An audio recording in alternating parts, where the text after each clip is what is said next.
Hello friends, आज हम बात करेंगे हमारे मुक्तिदाता, Bharat Ratna, symbol of knowledge, भारतीय संविधान के शिल्पकार डॉक्टर भीमराव अंबेडकर के बारे में। डॉक्टर भीमराव अंबेडकर का जन्म 14 अप्रैल 1891 को मऊ छावनी में हुआ। भीमराव अंबेडकर के पूर्वज सेना में सेवाएं दिया करते थे। इनके पिताजी रामजी सकपाल सैनिक स्कूल में हेडमास्टर थे, जो 1894 में सूबेदार के पद से रिटायर हुए। कुछ समय तक मऊ छावनी में रहने के बाद ये अपने पैतृक गांव अम्बा बड़े के नज़दीक दापोली में रहने के लिए चले जाते हैं। रामजी सकपाल को पेंशन 50 रुपये प्रति माह मिलती थी, जो उस समय खर्चा चलाने के लिए काफ़ी कम हुआ करता। क्योंकि इनका परिवार बड़ा था, इसलिए इनके मन में नौकरी करने का फिर से विचार आया और ये वहाँ से कुछ समय बाद सतारा रहने के लिए आ जाते हैं, जहाँ एक आर्मी ऑफिसर से मिलते हैं। एक पत्र के माध्यम से निवेदन करते हैं नौकरी के लिए। उन्हें पीडब्ल्यूडी विभाग में स्टोर कीपर की नौकरी मिल जाती है। 1896 में इनकी पत्नी भीमाबाई का देहांत हो जाता है। जब ये सतारा में रह रहे थे तो वहाँ से सवर्णों के बच्चे पढ़ने के लिए निकलते थे। भीमराव का पढ़ने का बड़ा मन होता था, क्योंकि रामजी सकपाल स्वयं पढ़े लिखे व्यक्ति थे, शिक्षा को महत्व देते थे। उस समय की रूढ़िवादी परंपरा के चलते, क्योंकि बच्चों को एडमिशन मिल पाना संभव नहीं होता था, इसलिए वो अपने बच्चों को स्वयं ही घर पे पढ़ाते थे। लेकिन समय के साथ में भीम जब बड़ा हो रहा था, उसके पढ़ने की ललक भी बढ़ रही थी, तो उन्होंने एक आर्मी ऑफिसर से फिर मुलाकात करते हैं, पत्र लिखते हैं, मैंने जीवन भर फौज में रहकर सेवा की है, मेरे बच्चों को यदि स्कूल में एडमिशन मिल जाए तो बड़ी कृपा होगी। रामजी सकपाल के निवेदन को स्वीकार कर लिया जाता है और भीमराव और उनके बड़े भाई को सतारा कैंप स्कूल में एडमिशन मिल जाता है। यहाँ पर बेहद ही जातिवादी मानसिकता के लोग, जो कि ब्राह्मण होते थे, पढ़ाते थे, ये बच्चों में बड़ा भेदभाव करते थे। क्योंकि अछूत बच्चे भीमराव अंबेडकर और उनके बड़े भाई ही स्कूल में जाते थे। इनको सवर्ण बच्चों के साथ में बैठने की अनुमति नहीं होती थी, ना ही इनको मटके से पानी पीने की, नल से पानी पीने की अनुमति होती थी। तो ये लोग अपने घर से ही चटाई बैठने के लिए लाते थे। और इस तरीके की घटना जो भीमराव के जीवन में घटित हुई, उससे सभी लोग परिचित हैं, तो यहाँ पर मैं विस्तार से बात नहीं करना चाहूँगा। अन्य बच्चों की तरह भीमराव का भी पढ़ने लिखने में मन नहीं लगता था। भीमराव भी शरारती और नटखटी बच्चा था। इसकी शिकायतें घर पे आती रहती थीं।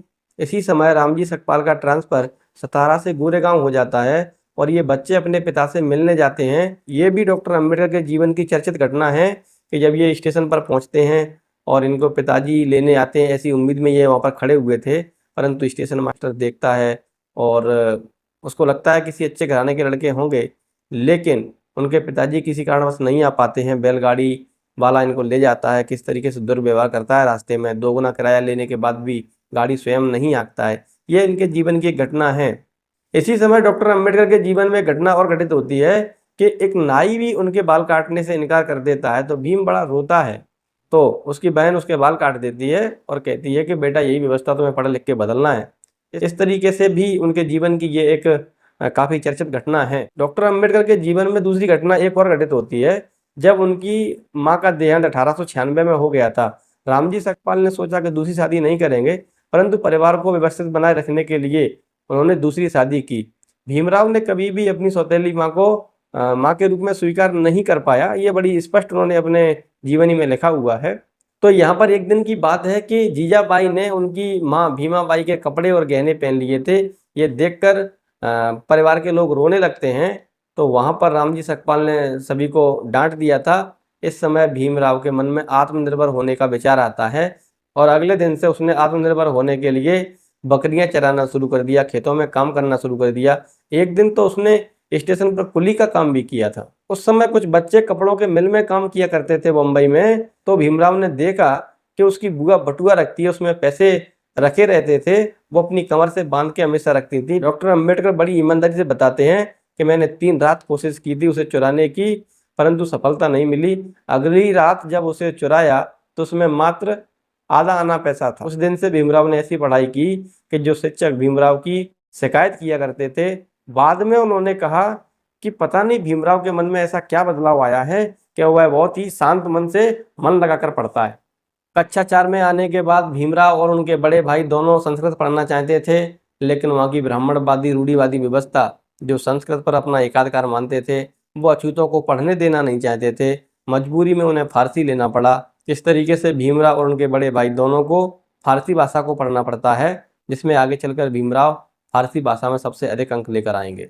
इधर भीमराव के पिताजी रामजी सकपाल का नौकरी का समय पूरा हो चुका था। अब ये सतारा से बम्बई में आ गए थे अच्छी आजीविका के लिए। यहाँ पर इन्होंने एक गरीब जो मजदूरों की बस्ती थी वहाँ पर एक कमरे का घर किराए से लिया। इस एक कमरे के घर की कहानी ये है कि सभी लोग इसी एक कमरे में रहते हैं, यहीं पर खाना बनता है, इसी में लकड़ी रखी रहती है, इसी में आग जलती है। और जिस जगह भीमराव जमीन पर सोता है उसके सिर की तरफ अनाज पीसने की चक्की अड़ी रहती है और उसके पैरों के पास में एक बकरी बंधी रहती है। और ये ही हमारे मुक्तिदाता बाबा साहेब अम्बेडकर की स्टडी रूम भी था। 1904 में भीमराव का एडमिशन मुंबई के एक बहुत ही प्रतिष्ठित स्कूल एल्फिस्टन स्कूल में एडमिशन करा दिया जाता है। भीमराव चरनी रोड गार्डन में एक खास जगह पर पढ़ने के लिए जाया करते थे और वहीं पर समाज सुधारक केलुस्कर वो भी वहां पर प्रतिदिन आया करते थे। जब उन्होंने लगातार भीम को आते हुए पढ़ते हुए देखा तो उन्होंने एक दिन उससे बात करने का प्रयास किया। इस समय भीमराव के बड़े भाई की पढ़ाई बंद करा दी जाती है और उसको नौकरी करने के लिए कहा जाता है। 1906 में भीमराव का विवाह रमाबाई से होता है। इस समय भीमराव 15-16 वर्ष के हैं और रमाबाई 9 वर्ष की है कि इनकी शादी करा दी जाती है। 1907 में doctor Bhimrao Ambedkar matric pass करते हैं जिसमें 750 में से 282 अंक हासिल करते हैं और इसमें फारसी भाषा में सबसे अधिक अंक होते हैं। और इस समय किसी महार के लड़के के द्वारा मैट्रिक्स पास करना ये बहुत बड़ी बात थी। मैट्रिक्स पास करने पर इनके सम्मान में एक समारोह रखा जाता है जहाँ पर हेडमास्टर केलुस्कर भी आते हैं और ये स्वयं के द्वारा लिखी हुई मराठी भाषा में बुद्ध चरित ये भीमराव को भेंट करते हैं। इस बुद्ध चरित्र को पढ़ने के बाद भीमराव का झुकाव बुद्ध धर्म की तरफ हो जाता है। यहाँ पर केलुस्कर महोदय रामजी सकपाल से ये कहते हैं कि आप अपने बच्चे को पढ़ाएं लिखाएं, आप पैसों की चिंता मत करना, इसकी व्यवस्था मैं करा दूंगा।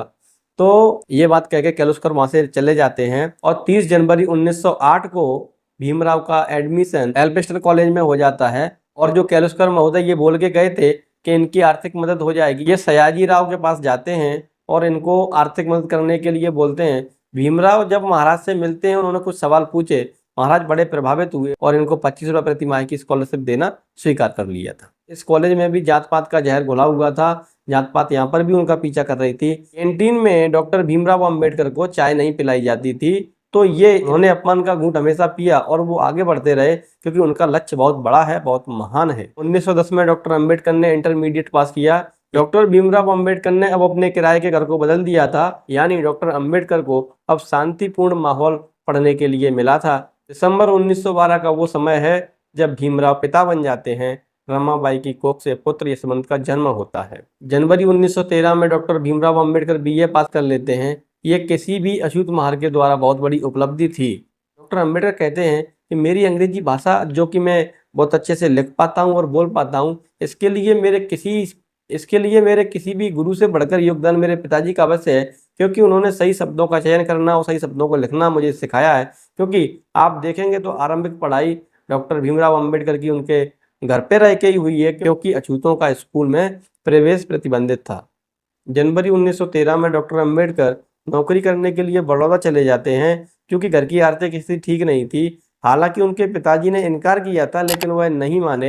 अभी उनको वहां पहुंचे 15 दिन ही हुए थे कि उन्हें खबर मिलती है कि आपके पिता की तबीयत बहुत खराब है। भीमराव को बड़ी घबराहट हुई। उनको 8 दिन की नौकरी की तनख्वाह मिली थी और वो वहां से ट्रेन से मुंबई के लिए निकलते हैं। वो रास्ते में सूरत में बर्फी लेने के लिए स्टेशन पर उतर जाते हैं और वह ट्रेन वहां से चली जाती है।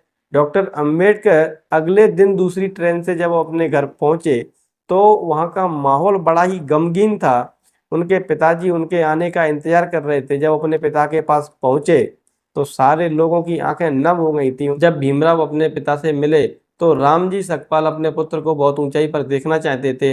अपने पुत्र के ऊपर हाथ रख देते हैं और वो एकटक अपने पुत्र को देखते रहते हैं।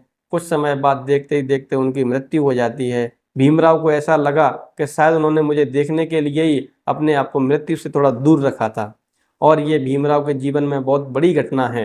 इसके बाद भीमराव के जीवन में कहीं कोई सहारा उसे दिखता नहीं है।